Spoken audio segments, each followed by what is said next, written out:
Hi, my name is Christopher Argueta. I'm one of the magic tutors here at Miami-Dade College, and today we're going to talk about Adobe Animate, or what it used to be known as Macromedia Flash. Okay, so let's get right into it. So we're going to go to Create New. Just going to show you a couple layouts, usually screen sizes as well as frame rates. 1080p is pretty much the norm. And then most student work and everything that you see on the internet is done at 24 frames per second. And unless you're developing for the web, we don't really touch ActionScript. All right, so a couple things you're going to notice right away. If you've used Adobe products before, this looks just like Photoshop and Illustrator. You can just get right into working. We talk about the timeline, which is the only real different thing in a minute. But for now, let's just go over the canvas, which is this white square you see here. This is going to be your workspace. Everything outside of the white square is basically not your workspace. It's not going to be shown in your final render. Okay, let's go ahead and start with the Shapes tool, which is this object here. You hold left click on anything that has a tiny little corner on it. It's going to reveal to you more options.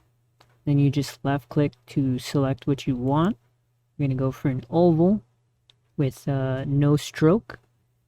This is your fill and stroke color, which is the inside of your shapes color and the outline. Usually you don't want outlines, so we just click the stroke and hit no outlines. All right. So if you hold left click onto the canvas, you'll make a sort of free circle. But if you hold shift, you'll get like a perfect circle. We're going to let go of left click here. This is your selection tool for selecting objects. You just click the object or click off of it when you don't want to use it. This is our transform tool for whenever we want to, let's say, rotate. Maybe you don't like the shape of the circle that you made. Maybe you want it to be a little different. And then the lasso tool is a great tool when it sort of works like a knife. So if you wanted, let's say, two halves of a circle, you now have two halves of the circle. Just a little bit of caution is these are now their own shapes. It's not just one object anymore. You now have two objects that are two halves of a circle. So I'm gonna undo, which is Control Z. So all I'm doing is pushing Control Z till we get our circle again. I do get a couple questions about the difference between these two brushes. So they're both for making shapes with your mouse or like a tablet if you have one. But if you look closely, I'm going to zoom in to this. If you look closely, you see it's kind of like very rugged. So the fluid brush is just a brush without like software smoothing, I guess you could call it. So I'll show you an example of that here. We have the classic brush. You'll notice that the edges are also kind of bumpy, but when I let go of the stroke, the computer smooths it out for you. So very rare cases you would use fluid brush unless you like that's the kind of look you're going for. For the most part, you would always want to stick with the classic. Eraser erases, pretty cut and dry. The line tool is good for maybe setting up oh, you have to turn the stroke on here. Line tool is good for setting up maybe you want a floor or some walls. If you click and drag, you'll make the lines. If you click near a corner, it'll continue those lines. If you click away from corners, it will create a new line instead of connecting the lines you already have. The pen tool is good for making shapes that have, maybe you want to like fine tune these shapes. maybe have something like a C. Maybe you want to work on like your own corners. Excuse me. Something, just edit it. You have your type tool, which lets you type on the canvas.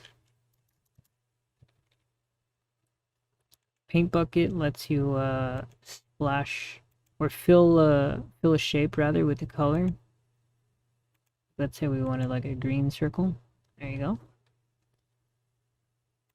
The eyedropper lets you select a color. So we're back at orange.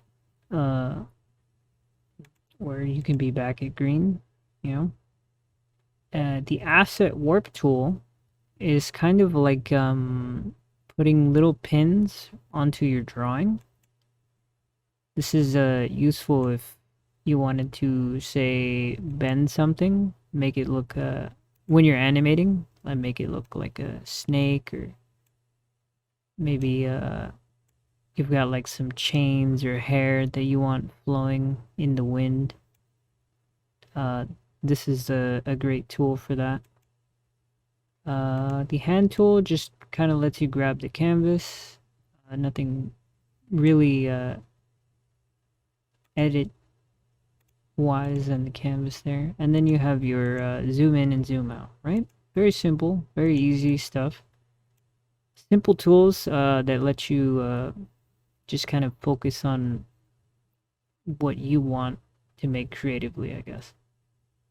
Alright, so let's talk about the timeline, because that's pretty much the bread and butter of Adobe Animate. Your timeline is usually going to consist of these things here. Let me switch over. These things here, which is a gray square with a little black dot in it, these are called keyframes. And your keyframes are going to be what tells Adobe Animate what to move around and animate. So let's go with not auto insert, just regular insert, just by clicking that. All right, so now we have 3 keyframes, right? There's a weird twitching going on. So let's say, for example, we have each of these black dots represents like recording. So right now we have 3 different recordings. Let's say, for example, just this ball, right? When I go to the second keyframe by moving the timeline slider here, I can move this ball a little down, and then I can go to the third keyframe, and you see that it's remembered that it was up there. We're going to move it down even further. So when I scrub between these, you have a recording of a ball moving. Then you can insert another one, move it up, insert a third one. Oh. Grab this, move it up. And there you go. You have your very first animation, basically. Most of the time, you're going to want to grab by holding left click and dragging many keyframes, right? You're going to want to left click here to create this kind of bar. You're going to want to select by double clicking the timeline. You're going to want to click this and go to motion tween. Motion tween is a much faster way. Instead of creating a recording one at a time like this, the better method is to create a motion tween like so. Don't worry about classic tween. It's sort of Micromedia's Flash's old way of animating, and shape tween is more for like changing the color of an object. So you're pretty much almost always going to use motion tween for everything that you do in Animate. It's going to ask you if you want to convert this object into what's known as a symbol. I'm gonna click yes, and you're gonna see that the bar turns yellow. This is good. So we have our black dot here, which signifies the beginning of our recording, right? So we can move to the end of the yellow bar, grab this, and then move it down. And instead of that kind of like frame by frame play,